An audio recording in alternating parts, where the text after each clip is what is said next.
Ladies and gentlemen, welcome to Chanel Jasmine, the best novel Chanel for romantic stories. Hai guys, selamat datang di channel Jasmine, channel terbaik untuk menyimak novel-novel romantis. Mohon dukung channel ini dengan subscribe, like dan share video-video yang ada di channel ini. Terima kasih.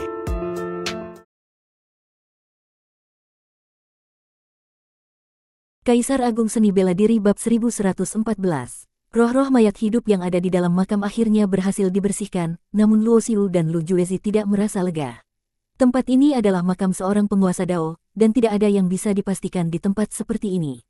Mereka terus berjalan, namun sepanjang perjalanan, mereka tidak menghadapi ancaman apapun.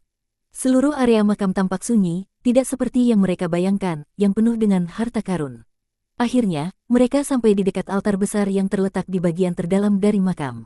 Tiba-tiba, Luo Xiu merasakan tekanan yang sangat besar, seolah-olah itu adalah otoritas dari hukum alam semesta sendiri, memberikan rasa tekanan yang luar biasa. Apakah ini adalah kekuatan penguasa Dao? Pikir Luo Xiu, mengingat bahwa level penguasa Dao setara dengan kekuatan hukum alam semesta itu sendiri. Apa itu? Pikirnya, karena di atas altar besar itu, sebuah kristal hitam berbentuk seperti berlian tergantung di udara. Seluruh kabut kematian yang ada di makam tampaknya tertarik menuju kristal itu, kemudian menyebar keluar dari kristal, meluas ke seluruh area makam. Kristal ini terlihat seperti makhluk suci, meskipun tanpa ada getaran jiwa atau energi kehidupan. Tiba-tiba, Lu Juezi mengaktifkan kekuatan ruangnya, melesat dengan kecepatan luar biasa menuju puncak altar. Begitu cepat sehingga Luo Xiu tidak sempat bereaksi, dan dalam sekejap Lu Juezi sudah berada di puncak, meraih kristal hitam itu.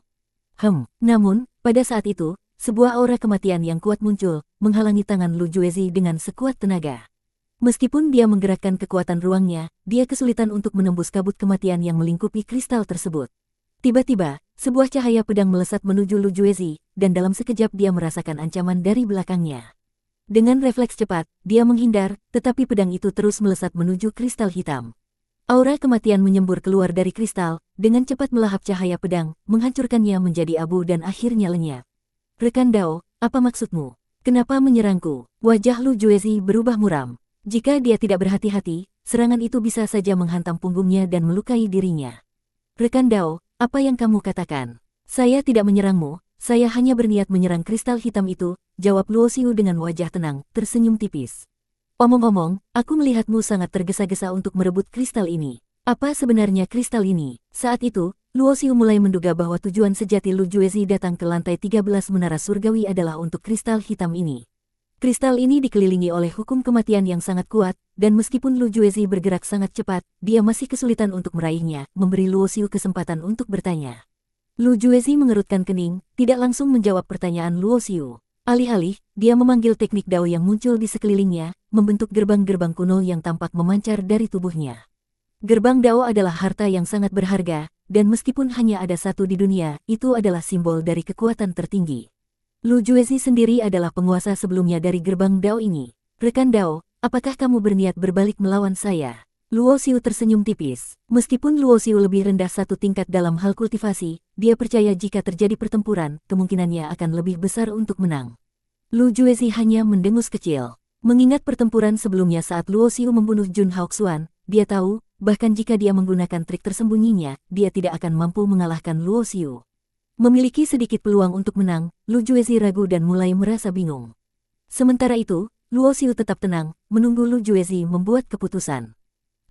Lu Juezi akhirnya menahan emosinya dan berkata, baiklah, tidak masalah, aku akan memberitahumu. Kristal hitam ini adalah tanda pengakuan penguasa Dao. Tanda penguasa Dao. Luo Xiu sedikit terkejut mendengarnya. Baik di kehidupan sebelumnya maupun kehidupan ini, dia belum pernah mendengar tentang tanda semacam itu. Namun, apapun yang berhubungan dengan penguasa Dao pasti memiliki makna yang besar. Tanda penguasa Dao adalah kesempatan yang memungkinkan seorang kultivator untuk menjadi penguasa Dao. Lu Juezi menjelaskan perlahan. Aku mengetahui ini melalui sebuah kesempatan tak sengaja, bahwa penguasa Dao abadi dari zaman Dayan terluka parah. Ketika dia sekarat, dia melarikan diri ke lantai 13 menara surgawi ini dan mendirikan makamnya di sini, serta meninggalkan tanda penguasa Dao. Mendengar penjelasan Lu Juezi, Luo Xiu akhirnya paham. Tanda penguasa Dao ini semacam warisan unik, siapapun yang bisa mendapatkannya dan menggabungkannya dengan dirinya sendiri akan memperoleh seluruh pemahaman penguasa Dao, dan bisa mencapai puncak yang pernah dicapainya. Bagi Lu Juezi, Tujuan utamanya sangat jelas, dia ingin merebut tanda penguasa Dao ini.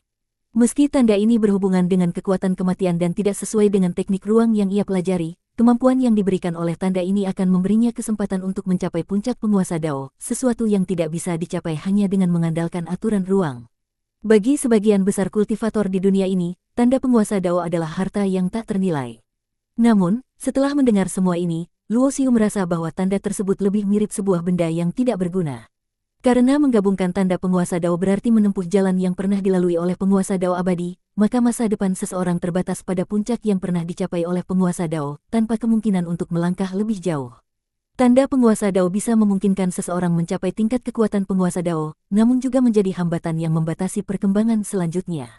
Meskipun demikian, banyak orang tetap memilih untuk mendapatkan tanda penguasa Dao karena sangat sedikit makhluk yang bisa mencapai tingkat penguasa Dao hanya dengan mengandalkan latihan mereka sendiri. Kehidupan masa lalu Lu Juezi adalah seorang penguasa tertinggi, dan meskipun tampaknya penguasa Dao dan penguasa tertinggi hanya terpisah oleh satu garis tipis, garis tersebut hampir tak bisa dilalui. Meski berhasil terlahir kembali, Lu Juezi tetap merasa bahwa ia tidak dapat mencapai tingkat penguasa Dao hanya dengan mengandalkan aturan ruang, sehingga ia lebih memilih untuk mendapatkan tanda penguasa Dao di kehidupan ini. Tanda penguasa Dao ini pasti menjadi milikku. Jika kamu berniat untuk bersaing denganku, kita mungkin akan terlibat dalam pertarungan yang saling menghancurkan, kata Lu Juezi dengan tatapan tajam setelah mengungkapkan rahasia tanda penguasa Dao. Meskipun ia merasa khawatir terhadap Luo Xiu, Lu Juezi tidak akan menyerah begitu saja.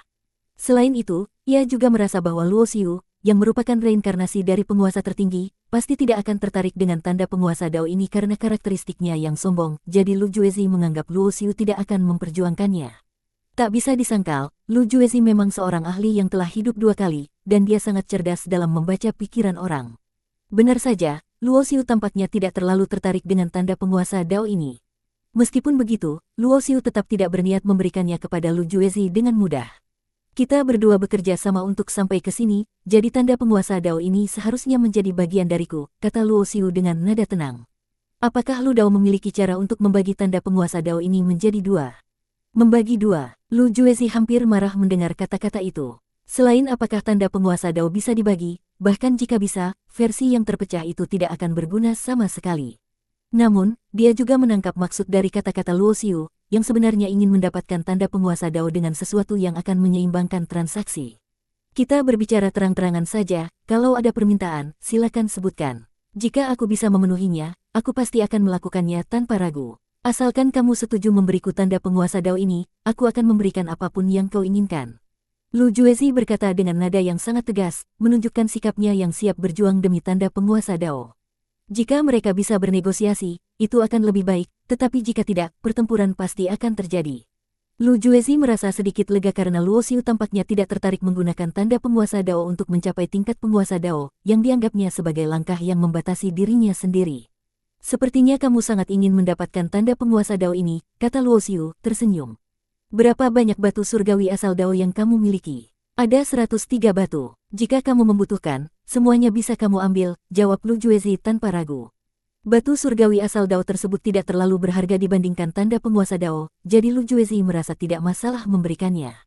Untuk masalah pil ilahi Dao Tian, Lu Juezi merasa tidak perlu khawatir karena dia yakin Luo Xiu tidak bisa membuatnya. Bahan-bahan untuk membuat pil itu sangat langka, hampir tidak ada yang bisa ditemukan. Jadi, jika Luo Xiu tidak bisa membuat pil itu, batu surgawi asal Dao pun tidak lebih baik dari kristal darah, hanya sedikit lebih berguna. Kamu benar-benar menguasai teknik huang yang mendalam, aku juga tertarik pada teknikmu, kata Luo Xiu. Ambil saja, jawab Lu Juezi. Aku hampir kehabisan kristal darah, tapi kamu adalah penguasa tertinggi di kehidupanmu sebelumnya, jadi pasti banyak kekayaan yang kamu miliki. Ambil saja, untuk menjadi penguasa tertinggi, aku membutuhkan banyak batu sucuan, seharusnya kamu memiliki beberapa, bukan? Ambil saja. Luo Xiu terus meminta berbagai barang, dan meskipun ini membuat Lu Juezi merasa sangat kesal, dia tetap memberikan semuanya tanpa banyak ragu. Luo Xiu tahu batasnya, dan semua yang dimintanya tidak melebihi batas yang dapat diterima oleh Lu Juezi. Senjata magis dan logam langka tingkat tinggi, beri aku beberapa lagi, kata Luo Xiu dengan senyuman, sambil menyimpan banyak barang berharga. Luo Dao, apakah kamu terlalu berlebihan? Lu Juezi mulai menggigit giginya. Jika pandangannya bisa membunuh, Luo Xiu pasti sudah berkali-kali mati. Berlebihan. Barang-barang ini tidak ada apa-apanya dibandingkan dengan kesempatan menjadi penguasa Dao, bahkan jika kamu menyimpannya, kamu tidak akan bisa menjadi penguasa Dao, tetapi tanda penguasa Dao bisa. Luo Xiu berkata sambil mencibir, tanpa rasa malu sedikitpun, yang semakin membuat Lu Juezi marah. Akhirnya, meskipun Lu Juezi tidak memberikan senjata magis pribadinya, hampir semua barang berharga lainnya berhasil diperebutkan oleh Luo Xiu. Harus diingat bahwa Lu Juezi adalah seorang penguasa tertinggi di kehidupan sebelumnya, dan telah meninggalkan banyak kekayaan dan sumber daya untuk reinkarnasinya, dengan jumlah yang sangat besar. Luo Xiu mengambil banyak kekayaan tersebut dan pergi begitu saja, meninggalkan altar hanya dengan tanda penguasa Dao, dan berencana untuk melanjutkan perjalanannya mencari peti jenazah Dao abadi. Bersambung.